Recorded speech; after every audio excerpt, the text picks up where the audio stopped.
मैं चूची बोल एवं मैं तो बात कर। सत श्री अकाल। मेरा नाम हृदय कुमार, जमात 7वीं, रोल नंबर 6। मैं सरकारी मिडल स्मार्ट स्कूल सैदपुर ਵਿੱਚ पढ़दा ਹਾਂ। मैं आज आपके सामने दो हंसों की कहानी बारे दसन जा रहा हूँ। बहुत पुरानी बात है। हिमालय में प्रसिद्ध मानस नाम की झील थी। वहाँ पर कई पशु पक्षियाँ, साथ ही हंसों का एक झुंड भी रहता था। उनमें से दो हंस बहुत आकर्षक और दोनों ही देखने में एक जैसे हैं, लेकिन उनमें से एक राजा था और दूसरे सेनापति। राजा का नाम था सुकुमार और सेनापति का नाम था सुमुखा था।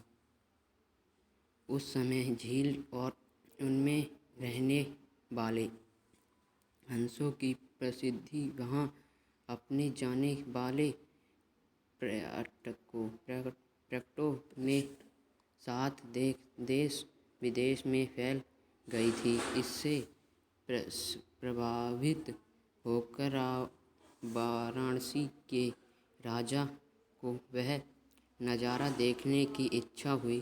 राजा ने अपने राज्य में बिल्कुल वैसी ही झील का निर्माण करवाया और वहाँ पर कई प्रकार के सुंदर और आकर्षक फूलों के पौधे थे, के साथ ही स्वादिष्ट फलों के पेड़ लगा दिए।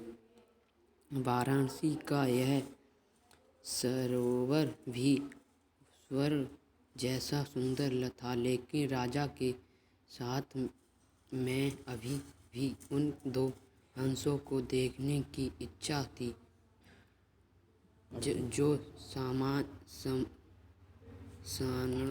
सानस का एक दिन मानस सरोवर के अन्य हंसों के राजा के सामने वाराणसी के सरोवर जाने की इच्छा प्रकट की।